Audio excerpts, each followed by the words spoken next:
So let's begin. Wealth usually means your assets, which is basically your home, your savings and investments minus any debt you might have. And simply put, wealth is the money you don't spend. But let's talk about debt for a bit, because over 50% of the entire world's population have some form of debt, and in some countries it's over 80% of the population of the country that have some form of debt. And even if you take out like mortgages, which is like the cost of having a house, most people still have credit card debt or personal loan or some sort of car finance that they have taken. Now, to give you more insight into this, if you have cash saved up to the amount of $5,000 or maybe £4,000 perhaps thereabouts, you have more money than 50% of the entire world.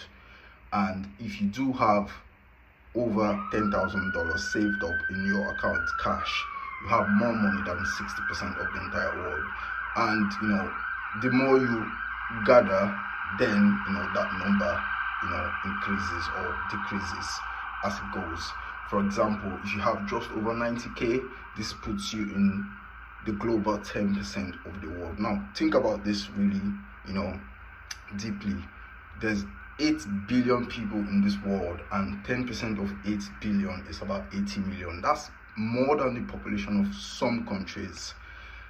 A lot of people have debt, and the reason why a lot of people have debt is the ongoing crisis that people tend to be very conscious of, or claim to be existing, in the sense that most people will tell you that the economy is bad, the government is terrible, and they're not able to have a decent living because of their income. However, the amount of wealth you're able to accumulate has nothing or very little to do with who's prime minister or who's president or the country you live in, or your earning capacity. For most people, they don't have an income problem, they have a spending problem. And this is because they haven't been able to figure it out to know exactly how to spend their money wisely. If you want to accumulate wealth, you have to really think about how you spend your money, because that's all it is. That's the secret weapon. All the wealthy people in the world, or the people who have money, spend their money wisely. That's the only trick. There's no magic sauce to it. And this seems to be like some sort of hidden truth, where people would believe that the rich or the wealthy people have some sort of secret sauce that they use, and they probably are not privileged to it. But it's really not true. It's really not true. Now, if you want to know how to get in charge of your finances, because that's the background of anything you do, if you want to build wealth, you want to accumulate wealth, you want to be able to get yourself in a global 10% or at least the global 50%, because like I said, most people don't have 5k in their account. So I want you to really consider this and think about everyone everyone around you who appears to be rich, and who maybe live a certain lifestyle that maybe makes you feel like you're not doing so well in life. I want you to really consider this and know that if you know 10 people who all appear to be rich or have decent lifestyles, 5 out of that 10 people, or maybe 6 out of them, are living in debt, and their lifestyle is being afforded by the amount of debt they've accumulated over time. Over 25% of the world do not have any savings at all, and only about 15% of the world is actually on track for retirement, for when they hope to retire, maybe at the age of 60, 65, and they would actually have the money to afford retirement. However, the rest of the world who are living in debt or don't have any savings at all, they probably have to work till the end of their lives, which is quite sad if you think about it. And it's all down to behavior and choices.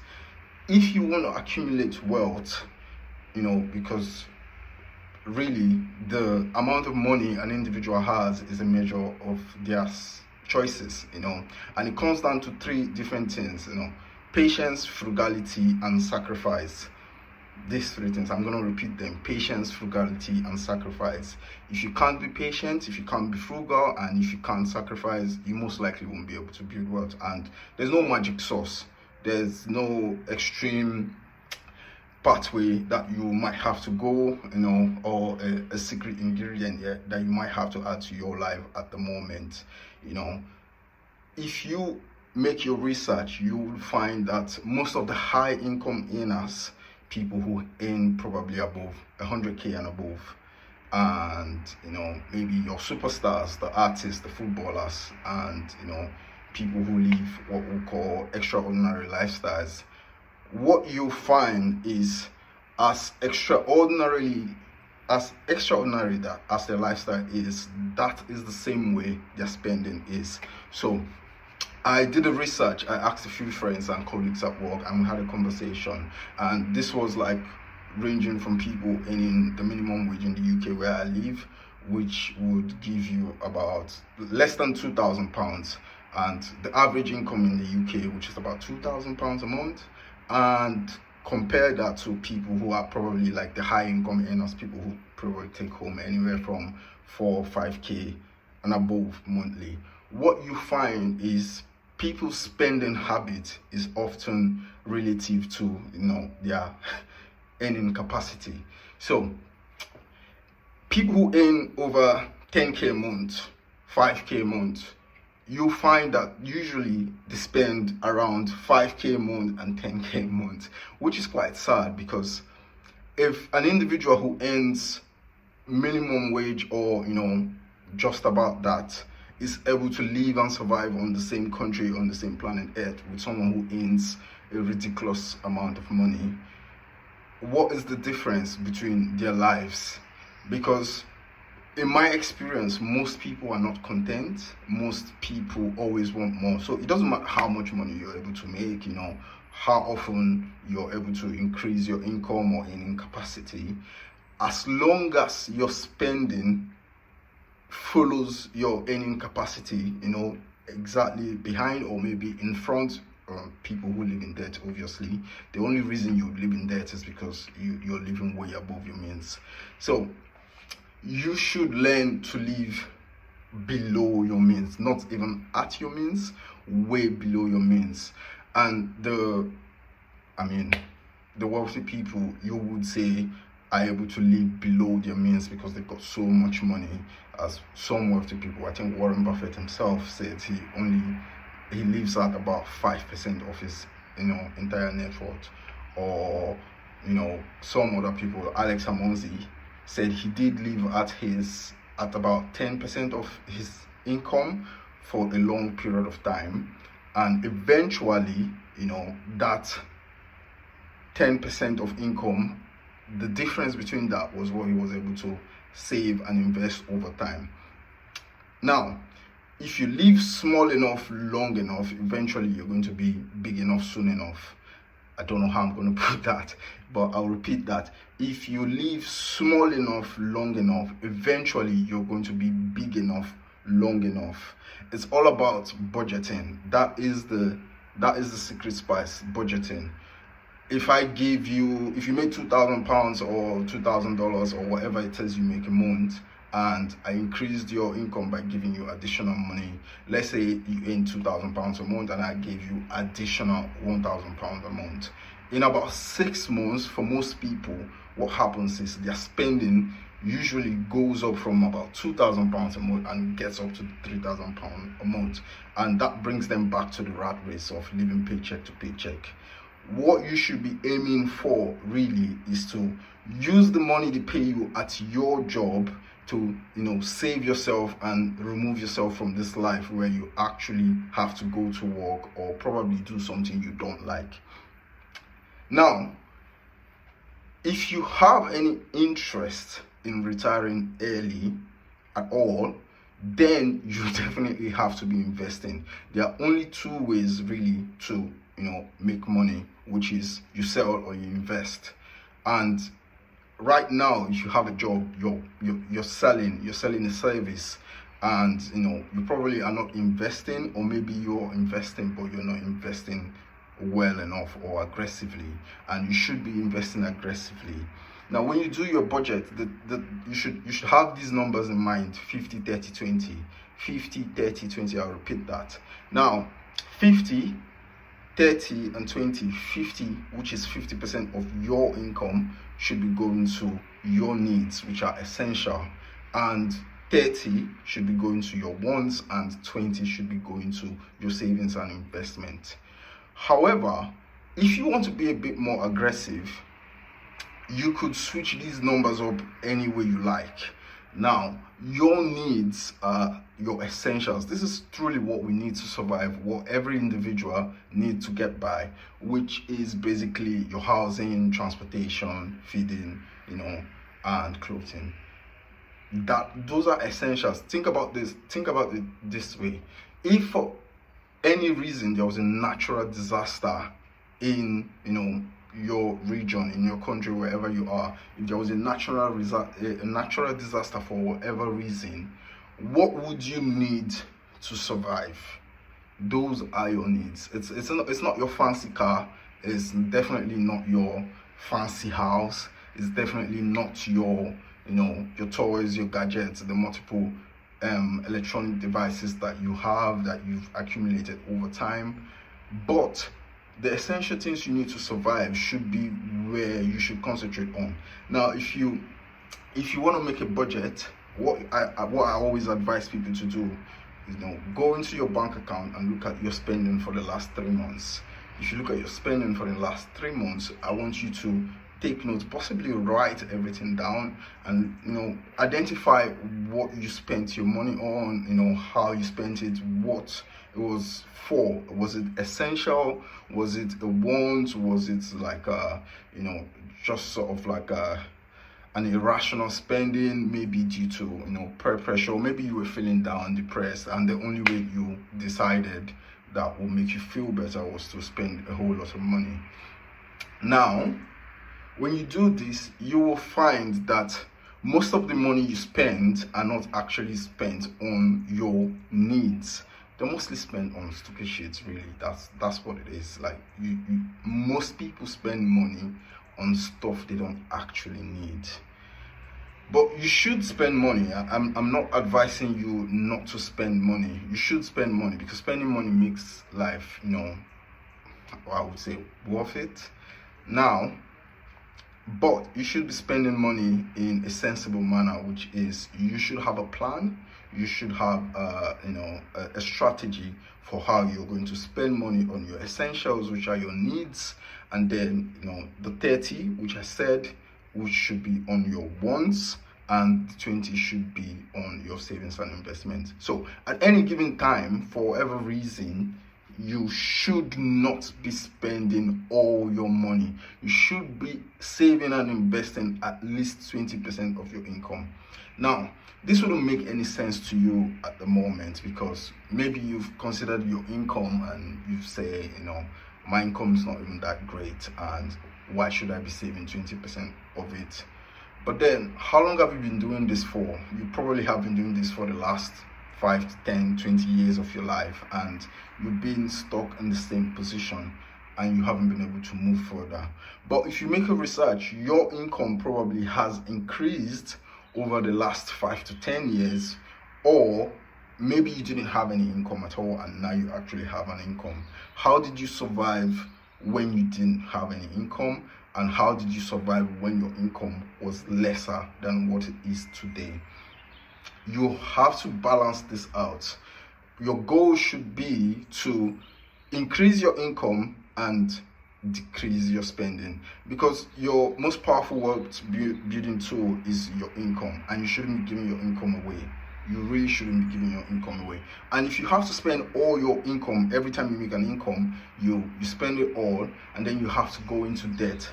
That is just unacceptable for your goals and your dreams. If you want to be financially free, you should not be having to spend more than you make. Now, the borrower, and if you have to go into debt just to live your life, then you should consider reassessing your situation, reassessing your choices, reassessing your planning and budgeting. Remember, I said at the beginning, frugality, patience, and sacrifice. You should be living frugal, you should be sacrificing, and you should be patient, because when you start investing, which I'm going to go into more deeply in another video, and we're going to talk about like investments, or how you should invest, the different ways to invest. We're not going into all of that now.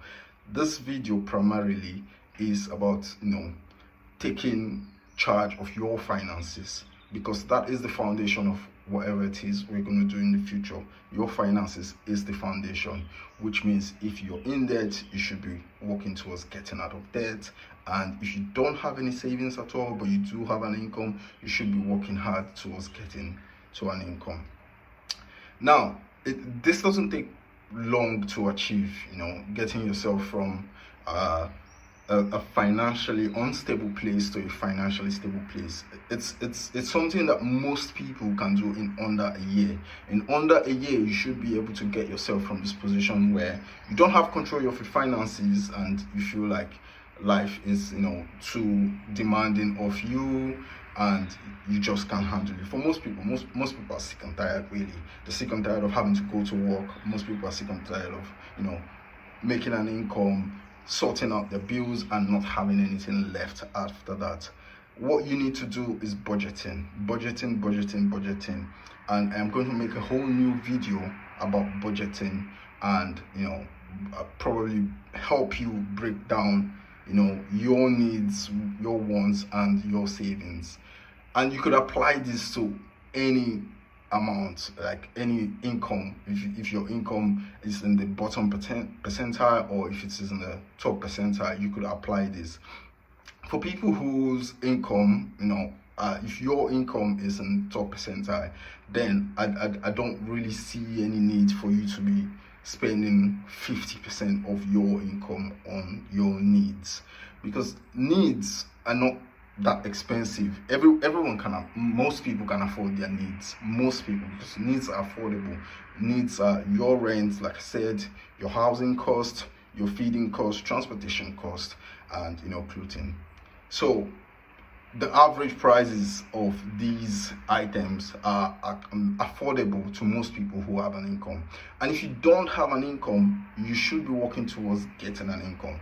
And if you have an income which isn't great anyway, what your goal should be working towards increasing your income. And that's also a part of investing, because for you to increase your income, clearly you should be investing in yourself, because the reason why you're not making any income is because you haven't dedicated your time and attention towards acquiring any skill, or at least having a job or something. You should be searching for a job, you should be going to school, you should be learning a skill, you should be getting involved in activities that can get you a good income, not just any income, a good income. Now, if you have an income that is maybe minimum wage, or for whatever reason lesser than that, you should be working towards getting a higher income. And you could do this just by switching your positions, switching your companies. If you've had a job for more than 5 years, the same job, you're most likely underpaid. The easiest and fastest way to increase your income is by switching your employers. Really, that's just it. Get a new employer for the same role. You most likely get paid more for the same role if you just switch your employers. And people who switch multiple employers within a space of 5 years, if you can switch employers 3 times within 5 years, you can at least take your income from what it is right now to an additional 50% of it, if not double of what you're currently making, just by increasing your income. So key notes to take from this video is: the borrower is slave to the lender. If you borrow money, what you're essentially doing is you are basically pledging your future earnings to your creditor. And if you're not in debt and you have an income where you're living paycheck to paycheck, what you should be aiming towards is taking charge of your finances, stabilizing your spending, and making sure you're able to save enough money and also enjoy life. You should spend on someone's, but you should play with those numbers a bit, 50, 30, 20. At the moment, I'm a bit aggressive with mine, so I'm actually following a 50, 10, 40 rule, which means I'm only spending 50% of my income on my needs, 10% on wants, and 40% for savings and investment. I will make further videos. The finances and wealth creation is a large topic which we're not going to be able to cover in a long time, primarily because a lot of finances has to do with choices and personal behavior. So it's a mindset shift, and we will be aiming towards shifting the mindset for you to understand that you can live a very satisfying life on way less than you're living on right now, and you just have to be able to shift your mindset. I'll make a video explaining how the life of people who don't have any money and the life of people who have so much money are quite similar. I'm just going to be, just give it a hint. People who don't have any money at all, who often feel like they can't afford anything, they're surviving, they're living on the bare minimum, they're surviving, and they haven't fallen off the surface of the earth really. They're still here. You just know that they don't have any money.